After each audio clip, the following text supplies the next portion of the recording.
యెషయా గ్రంథము మొదటి అధ్యాయము. ఉజ్జియా, యోతాము, ఆహాజు, హిజ్కియాయను యూదారాజుల దినములలో యూదాను గూర్చియు యెరూషలేమును గూర్చియు ఆమోజు కుమారుడగు యెషయాకు కలిగిన దర్శనము. యెహోవా మాటలాడుచున్నాడు. ఆకాశమా ఆలకించుము, భూమి చెవియొగ్గుము. నేను పిల్లలను పెంచి గొప్పవారినిగా చేసి తిని, వారు నా మీద తిరుగబడి ఉన్నారు. ఎద్దు తన కామందు నెరుగును, గాడిద సొంతవాని దొడ్డి తెలుసుకొనును. ఇశ్రాయేలుకు తెలివిలేదు, నా జనులు యోచింపరు. పాపిష్టి జనమా, దోషభరితమైన ప్రజలారా, దుష్ట సంతానమా, చెరుపు చేయు పిల్లలారా, మీకు శ్రమ. వారు యెహోవాను విసర్జించి ఉన్నారు. ఇశ్రాయేలు యొక్క పరిశుద్ధ దేవుని దూషింతురు. ఆయనను విడిచి తొలగిపోయి ఉన్నారు. నిత్యము తిరుగుబాటు చేయుచు మీరేల ఇంకనూ కొట్టబడుదురు. ప్రతివాడు నడినెత్తిని వ్యాధి కలిగి ఉన్నాడు. ప్రతివాని గుండె బలహీనమయ్యెను. అరకాలు మొదలుకొని తల వరకు స్వస్థత కొంచెమైనను లేదు.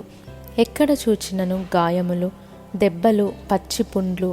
అవి పిండబడలేదు, కట్టబడలేదు, తైలముతో మెత్తన చేయబడలేదు. మీ దేశము పాడైపోయెను, మీ పట్టణములు అగ్నిచేత కాలిపోయెను. మీ ఎదుటనే అన్యులు మీ భూమిని తినివేయుచున్నారు. అన్యులకు తటస్థించు నాశనము వలె అది పాడైపోయెను.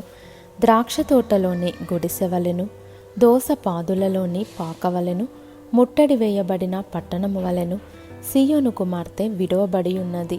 సైన్యములకు అధిపతియగు యెహోవా బహు కొద్దిపాటి శేషము మనకు నిలుపని ఎడల మనము సొదొమ వలె నుందుము, గొమొర్రాతో సమానముగా ఉందుము. సొదొమ న్యాయాధిపతులారా, యెహోవా మాట గొమొర్రా జనులారా, మన దేవుని ఉపదేశమునకు చెవియొగ్గుడి. యెహోవా సెలవిచ్చిన మాట ఇదే. విస్తారమైన మీ బలులు నాకేలా? దహన బలులగు పొట్టేళ్లను, బాగుగా మేపిన దూడల క్రొవ్వును నాకు వెక్కసమాయెను. కోడెల రక్తమందైనను, గొర్రెపిల్లల రక్తమందైనను, మేకపోతుల రక్తమందైనను నాకిష్టము లేదు. నా సన్నిధిని కనబడవలెనని మీరు వచ్చుచున్నారే. నా ఆవరణములను త్రొక్కుటకు మిమ్మును రమ్మన్నవాడెవడు? మీ నైవేద్యము వ్యర్థము, అది నాకు అసహ్యము పుట్టించు ధూపార్పణము. దానినికను తేకుడి. అమావాస్యయు విశ్రాంతి దినమును సమాజకూట ప్రకటనమును జరుగుచున్నవి. పాపుల గుంపు కూడిన ఉత్సవ సమాజమును నేనోర్చజాలను. మీ అమావాస్య ఉత్సవములను నియామక కాలములను నాకు హేయములు, అవి నాకు బాధకరములు. వాటిని సహింపలేక విసిగియున్నాను. మీరు మీ చేతులు చాపునప్పుడు మిమ్మును చూడక నా కన్నులు కప్పుకొందును. మీరు బహుగా ప్రార్థన చేసినను నేను వినను. మీ చేతులు రక్తముతో నిండియున్నవి. మిమ్మును కడుగుకొనుడి, శుద్ధి చేసుకొనుడి. మీ దుష్క్రియలు నాకు కనబడకుండా వాటిని తొలగింపుడి. కీడు చేయుట మానుడి, మేలు చేయ నేర్చుకొనుడి. న్యాయము జాగ్రత్తగా విచారించుడి. హింసించబడు వానిని విడిపించుడి. తండ్రి లేని వానికి న్యాయము తీర్చుడి. విధవరాలి పక్షముగా వాదించుడి. యెహోవా ఈ మాట సెలవిచ్చుచున్నాడు. రండి, మన వివాదము తీర్చుకొందము. మీ పాపములు రక్తము వలె ఎర్రనివైనను అవి హిమము వలె తెల్లబడును. కెంపు వలె ఎర్రనివైనను అవి గొర్రెబొచ్చు వలె తెల్లనివగును. మీరు సమ్మతించి నా మాట వినిన ఎడల మీరు భూమి యొక్క మంచి పదార్థములను అనుభవింతురు. సమ్మతింపక తిరుగబడిన ఎడల నిశ్చయముగా మీరు ఖడ్గము పాలగుదురు. యెహోవా ఈలాగునని సెలవిచ్చియున్నాడు. అయ్యో, నమ్మకమైన నగరము వేశ్య ఆయనే. అది న్యాయముతో నిండియుండెను, నీతి దానిలో నివసించెను. ఇప్పుడైతే నరహంతకులు దానిలో కాపురమున్నారు.